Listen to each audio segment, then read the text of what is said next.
All right, well, good morning, East Coast. Hopefully nobody feels like a jerk this morning, right? But I think that's a great clip just to say how much we really all do need relationships. And so thanks for being here. My name is Mike, and I'm one of the many pastors here. And thank you. I am looking forward to talking with you guys for a few minutes this morning, so I appreciate the time, and I know you guys know me from last time. I definitely need a big giant timer, so I see one. Okay, so we're good. Yeah, I'm really happy to be speaking with you guys, and we're really all talking about relationships. And relationships, David set us up really well last week, but relationships really start from within. And so what I want to do is just talk to you a few minutes this morning about self-love and actually loving yourself. And you know, this is a church where we stand up here and we say we don't all agree on everything, and there will be some things I'll share with you today that are just really my personal story and my path, and maybe it can help you. But I do think that we will all agree that there's one absolute thing that I'll share, and I think everyone in this room will agree on this. So we'll start with that. And that is that loving yourself is a good thing. You agree? Yes. Amen? Yes. Loving yourself is a good thing. And I don't know about you, but I grew up saying, stop thinking of yourself, right? Think about other people. Think about other people. If you think of yourself, people will call you what? Selfish, self-absorbed, self-focused, those kind of things. So, Jesus actually said it, right? And he said it multiple times, or it's recorded multiple times. He said, the greatest commandment is what? To love who? God. And the second greatest commandment is to love others, your neighbor as yourself. And it's so funny because I think sometimes I've heard that like a million times in church. And it's almost like you hear it, and when you get to the last two words, as yourself, it's almost like that's a footnote. It doesn't really count. Right? You know what I'm talking about? It's like, you're not even supposed to think about that. You're supposed to think of God and other people, God and other people, God and other people. That is not what Jesus said. That is not the whole intent of the greatest commandment. The whole intent of the greatest commandment is to get in touch with love. The way that we really get in touch with love, God is love. And we first love ourselves, and then we can pass that on. If I had a bottle of water, and I think I still have it, but I can't really give anything away unless I have it, right? So how can I give away love? And we can go next week into Mother's Day, and we can go on beyond there, and start talking about relationships outside of ourselves. How can I do that if I don't have love for myself? Right? So I just want to share that with you. And Jesus said it best. But, I don't know if you guys know drag queens or if you've ever heard of a drag queen. But if the world's most famous drag queen also said it. Okay? And I'm going to read her quote. Okay? And her quote is, okay, if you can't love yourself, then how the hell are you going to love somebody else? And that's RuPaul. And you guys can write that down. That's the first time I've ever used the word hell up here, too. Yes. Okay? Now you said it twice. All right. And second time I've used the word hell. Third time. Okay. All right. So, you know what? If you don't know who RuPaul is, that's okay. But you know what? That's really a whole different story. So there's several people in the room who can fill you in, right? And if you went to our dinner and diversity group, you probably know who RuPaul is, or you can check out VH1. But the really cool thing about it is Jesus, we model Jesus, and we look to him for everything. But there are so many people in the world that just, they take in what Jesus says and they put it out. So it's so good to learn from different people, whether you're reading, and who would have ever thought, man, you could learn something from a big drag queen. So, I mean, yeah, and if you watch her show, at the end of every show, that's the last thing she says, right? You know, if we can't love ourselves, how the hell are we going to love somebody else? So that's where I want to focus focus this morning as I spend a few minutes talking with you guys, and I promise that I'm going to watch this timer this time, okay? So I'm going to keep this as simple as possible. So any of you intellectuals in the room, you can check out every now and then, and maybe you can Google some of the things and get some longer words. But most of my words are going to be like 5-6 letters or less, right? Okay. So David and I have already talked about that, and we know like some of the group's going to like that. Some of the group's going to be like, yeah, okay, give me the intellect, give me the intellect. So I'm going to keep it simple for you, and really what I want to do is just share a little bit about my story on self-love. And I don't have it all figured out, but I'm on a journey, and I've been on a journey just about self-love for quite a while. And so I want to share with you just some things that I've worked on that I think may be helpful to some of you. Some people, you got this figured out. You love yourselves, and the balance is right, okay? The balance is right. But you know, I also have a philosophy that too much of anything can be a bad thing, right? So too much self-love can be a bad thing, right? So the balance is where, you know, the sweet spot, so to speak, is where we want to try to land as we're trying to figure out life and figure out what amount of loving myself is appropriate before I don't let my ego or my narcissism or some other things get carried away, right? So the first thing is to accept yourself. Now you think, you know, Mike, that's just way too simple. Okay, it really is simple. But we get programmed and we grow up and we're fed all this negative information that we're really not supposed to accept ourselves. But accepting ourselves really just means knowing our value. I love the worship this morning. I was just getting carried away. I know the Spirit is really here. Praise God for that, I tell you. Amen. And, you know, we sing about God's love, and it's fierce. And if, you know, I'll tell you real quickly that I used to not like that song. I used to think that's just way too rock and roll for me.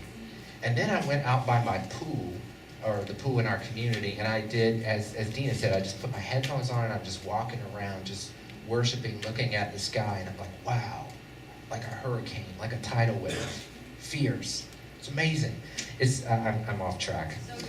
I'm off track. That wasn't even in. That wasn't even in my notes. But I had to say that. I had to say it. So know your value and know who you are. You are created by God. God created you. You are a masterpiece. We are a masterpiece. Isn't that awesome? Just think about that. And He created us, each and every one of us, as individuals. As individuals. That is amazing. So we really got to get in touch with who we are so we can love ourselves. We've got to get in touch with who we are. We've got to know who we are. Jesus knew who He was. I mean, He was tempted, and He was taken out when He was out in the desert. He was taken and He was tempted. And He was tempted to prove who He was. Let me tell you something. Do we need to prove who we are? No. We don't. We don't. God put us here as who we are. We don't really have to prove anything to anybody. Just like Jesus didn't have to prove through those temptations, we don't have to prove. So, you know, I spent the better part of my life struggling with a lot of this. And some of the things I did is I said, you know what? I can find self-love, I can find self-value, I can find self-worth if I perform well, if I do well. You know, if I get the best job, that's it. That's the key. If I get the best job. Then when I get a really good job, I'm like, okay, this still is the answer, right? And you know, maybe if I just increase my talents. Well, I tried, but couldn't find one. All right. So that didn't work either. But, you know, I'll tell you that I went and I said, I was on a search, and I said, you know what, find the best job you can find, be good at it. And I was working, I'll share this story briefly, I was working at T-Mobile back in the day, and I just kept climbing that corporate ladder, and I was like, wow, I got a promotion, I got a promotion, I got a promotion. And I was like, life is starting to get better and better. You know, and then all of a sudden, one day, I got a call. It says, we have a meeting in Kansas City, and we need you to be there tomorrow. Everyone's coming. I'm like, oh, okay. And so I booked a flight and flew to Kansas City. And I walked in, and I'm like, where is everybody? And they're like, come here, just a moment. Set me down and said, well, we are eliminating your job. And I said, you flew me to Kansas City to tell me this? So, you know what? The lesson I learned from that is that's really nothing. Where you work, your talent, those things don't really define who you are. God has created you for who you are. Those are fantastic things that you make them work, but don't look to those things. We need not look to those things for our value, for our self-love, right? Would you agree? Yeah? So the other thing I said is I said, well, maybe possessions. You know, maybe I can just start getting stuff. And how many people like stuff? I know there's a lot of people who like to go buy stuff. All right. And some people, I'm like, what are you doing? Are you shopping? They're like, yes, because that's what they do. So I thought, you know, I'll just get stuff. And then it started when I was in high school, actually. Everyone was wearing the shirts with the alligators. All right? Yeah, and I think they were called Izods back in the day, and then somehow they became Lacoste, and Izod turned into the lower end brand. Yep. Right? Yeah. I know, I'm way back there. All right, but you've seen the shirts with the alligators on them, right? All right. So I thought, you know, that'll make me popular. Let's get these shirts. And then I thought, well, you know what? Let's get some Nike shoes. Let's get some things because I want to fit in, because I want to start, you know, feeling good about myself. So I'm doing everything, and then before I know it, I'm just walking around with all these labels all over me. You know, as I got older, I wouldn't buy a shirt unless it had a polo player on it. All right, and then I'm thinking I'm going to find happiness in this, and I'm not. Really, what I'm doing is I'm just spending a ton of money, right, and making them happy, the people who are, you know, at the companies. So. You know, what I learned from that is it doesn't really matter if my clothes if I'm wearing Gucci or if I'm wearing Goodwill. It doesn't matter. That has nothing to do with my value. Are you with me? Are you with me? So that's not it. It's not in performing well. It's not in saying I want to, you know, be a star. It's not in possessions. You know, and I got a condo, and then guess what? God just blessed me, and I got 2 condos. And I had 2 condos at one time. I was like, whoa, life is so good. And some of my friends know this. Then I got a car, and then I got a red Saab convertible. So I had 2 cars. And I'm like, whoa, man, life is just so good. I'm just so happy. And then one day, I lost my condos and I lost my cars. In one day? Well, not in one day. Yes, not in one day, but in a few days. And I found myself riding the bus to work. And I had to go back, and I had to start at an entry-level job. And I thought, wow, just what is happening to me? And then I realized, you know what? This doesn't matter. I can be happy riding the bus. And people are like, you're riding the bus, you're standing on the corner waiting on the bus while everybody rides by in their Mercedes? I'm like, yeah, I am. So, I mean, there's nothing wrong with these possessions, but the point I'm trying to make is I've learned that we can go out and we can seek these things, and we can seek these labels, and we can seek to have the best of the best, but really, we've got it already. God gave it to us. God gave us the value. We should love ourselves for who we are, who we were created to be. And it doesn't matter about our performance. It doesn't matter about our possessions. And then the third thing I did is I tried to be popular. Anybody ever tried to be popular? Okay. Yeah, that's, you know, for me, that's a recipe for disaster. Okay. In high school, I remember I wasn't that athletic, but I was a pretty good athletic supporter. And I used to, laugh. Come on. You don't see the laugh monitors? Okay. Yeah. No, seriously, I love spectator sports. So, all right, I'm going to turn red here. I just better get back on track. All right. So I was the last one to be picked. I wasn't popular. Then I got to college, because I went to college early. I went to college when I was like 17. I don't know what was wrong with my parents for doing that to me. But and then I was like, ooh, I just want to be in this fraternity. I just want to be popular. And I don't want to just be in that fraternity. I want to be in that fraternity. And I was like, you know what? This is just not working. because I was just not happy with myself, and I'm still looking. Now I'm looking for popularity, and popularity is not doing anything for me. So as I got a little older, I realized I don't need popularity. I don't really need anybody to like me. I know that sounds crazy, but I don't need any of you to like me. I hope some of you do, all right? But I don't need you to like me, right? Okay, I love it. Thank you. I can't do it. All right. Yeah. So don't get me wrong. What I'm saying is I don't place my value in whether or not someone else likes me. Because if I do, I'm setting myself up for failure. Does that make sense? Mm-hmm. Yeah. So, and I tell people that I work with all the time, I'm like, you know what? I manage a team of trainers who train hundreds and hundreds of people around the state of Florida, and I'm like, when you're talking to people, focus on what you're trying to accomplish. If they like you, that's a plus. If they don't like you, it's okay. You keep moving. But I know some of us struggle, and some of us maybe still struggle with wanting to fit in, and wanting to be liked, and wanting to be accepted, and wanting to be valued. So, really think about this. Again, it's all going to come back to the fact that you are awesome. You are awesome, right? Can everybody say that? I am awesome. I am awesome. One more time. I am awesome. Okay. You are awesome. And it doesn't matter what anybody outside the door, inside the door thinks. You are awesome. And, as I got older, and I would never go back to being younger again. I just never would. I guess I'm like a fine wine. I like to think that I'm like a fine wine. I get better as I get older. I'm fine? Oh, thank you. Thank you. So, but as I got older, I realized I used to be so scared. I was scared to go to a movie by myself. I don't know, is anybody like that? Because I felt like a loser. Okay? And I would not go to a restaurant and eat by myself because I thought all those people who are coming in their groups and their pairs, they're looking at me. Look at that guy, he's a loser, he has nobody. And then one day I realized, what's wrong with you? These people don't care about you. They're in their own world. They can care less about you, right? Right?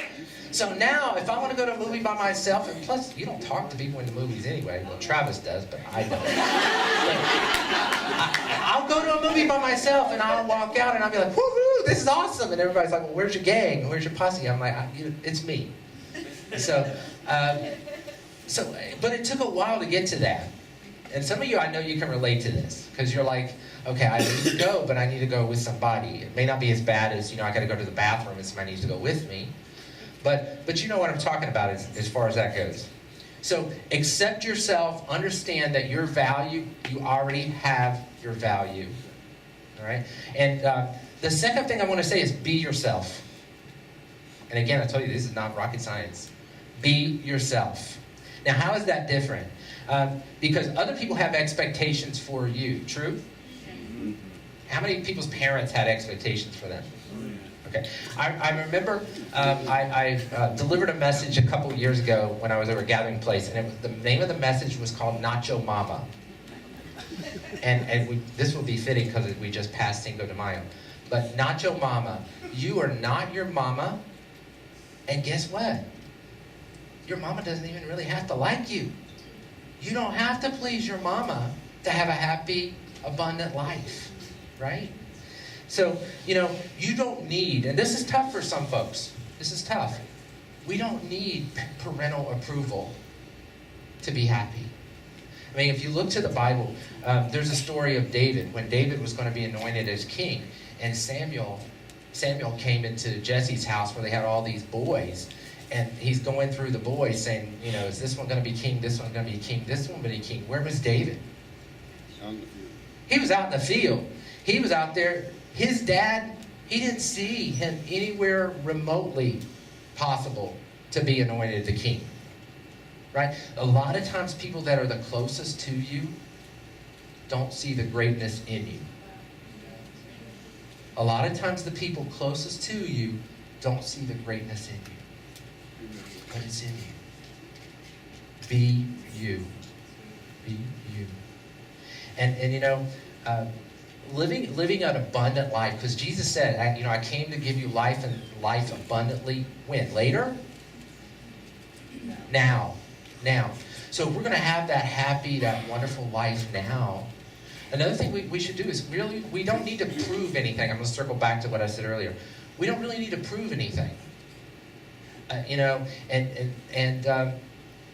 really, this is really big on it for me, is I just try not to feel like I have to prove anything. I lived so many years having to prove myself to parents, to churches, to people, that I have a connection with God, and hopefully that connection with God gives me a healthy love of myself, and I can extend that to people, but I don't have to prove anything to people. And I think we're like that here. It's evident here in this church family, because we're not banging heads saying you got to believe what I believe, right? There's some people could be doing that. So live who you are, be who you are made to be. And then the last thing I'll share with you, so the first one is accept yourself, be yourself. And the last one is to care for yourself. And a yes, that's ABC. So I told you, I'm a simpleton. I'm from Tennessee. Accept yourself, be yourself, care for yourself. So simple, but think about that. How are you going to care for yourself? What does that look like? I want you to think about something that you love, or someone you love. I mean, really love. All right? How do you treat that person or that thing? Kindly. You what? Treat them kindly. Highly. You treat them highly. You treat them like gold. You treat it so preciously. And sometimes, folks, we have problems treating ourselves that way. But Jesus said, love your neighbor as yourself. As yourself. Don't let that be a footnote. Let that be a highlight. Let that be a highlight. And what else did I want to share with you? Let's see what I got on here.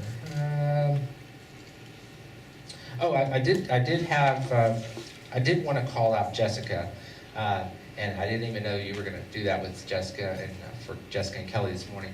But I went back and I listened to Jessica's message again, and I just think that we're so blessed by how she shared, how she and Kelly were living in a way that they were caring for themselves, but it wasn't all about themselves, and they were being able to reach other people and make a difference.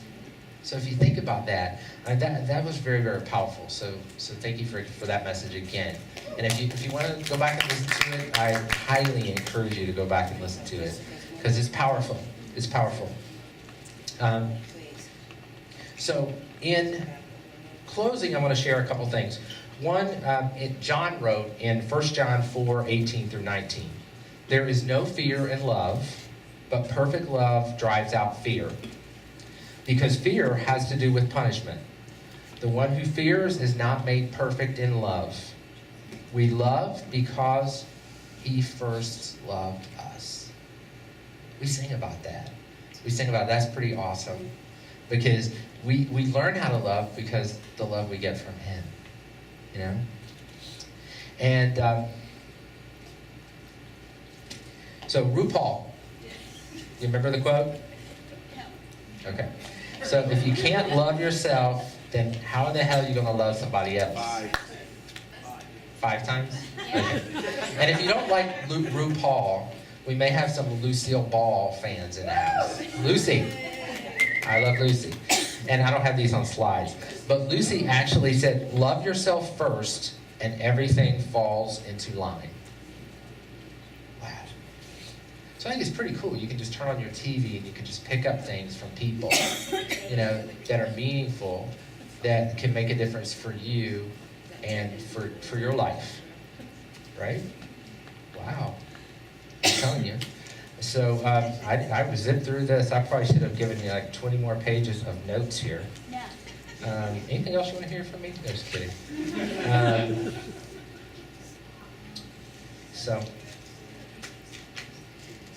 So I think right now, we may even have a little bit more time for this, is let's when I pass it over to David, and we're going to go into a time of community, which I think is really awesome here. And as we go into that, I just want us to think for a moment about yourself and how you love yourself. And I want you to jump over that aisle and do whatever David tells you to do and run to somebody and pour that love out that you have from yourself onto others. So thank you for letting me chat with you this morning.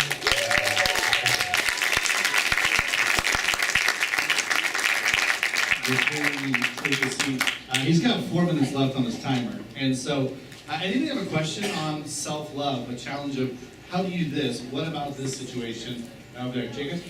Jacob. How do we accept who we are and find satisfaction and value in where we are without resting on our laurels and stagnating our personal growth? Got good question. And he does have good questions. And I didn't know we were going to do a Q&A. Welcome to East Coast. Yes, exactly. Yeah, that's tricky, right? I mean, do you want me to answer? No, yeah, go for it. Okay. Yeah, that is tricky because we can get, getting comfortable with yourself and accepting yourself is not just like, oh, I can take a pill and I can do it. And then again, I think that you've got to be careful that you get too comfortable that you don't really care.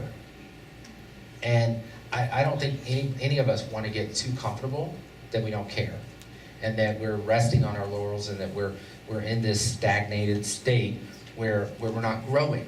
Because really, what I'm not saying is you get to a point like, whoop, I'm there.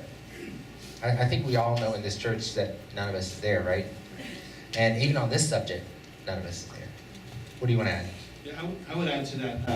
The author of Good to Great, I think has this philosophy. It's called constant and never-ending improvement. Being able to love yourself doesn't mean you simply go, okay, like this is my flaw, I'm going to live with it forever. Recognizing the same portions of yourself that you're dissatisfied with or that you don't like doesn't mean you just go, hey, I'm flawed here, I'm going to stay in that place forever. You don't hate yourself, but you can still address it and change it. I think we should all be in a constant and never-ending point of improvement, where we're always saying, how can I get better? How can I move forward in this area?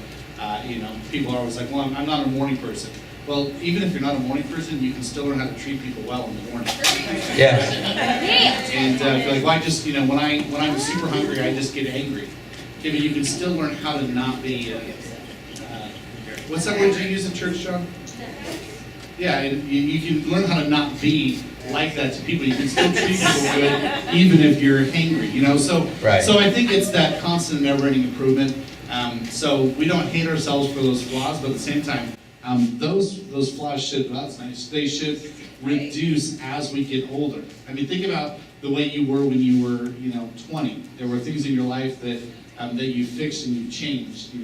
Some of you think of how you were when you were 13. Those things have changed now that you've grown up. And some of you, you're like 60 now, and you're looking back going, there's a lot of things about me that are different than what they used to be, constant and never-ending improvement. So. And I'll just add to that. I mean, I think a healthy thing to do is recognize where you can improve and where you can't.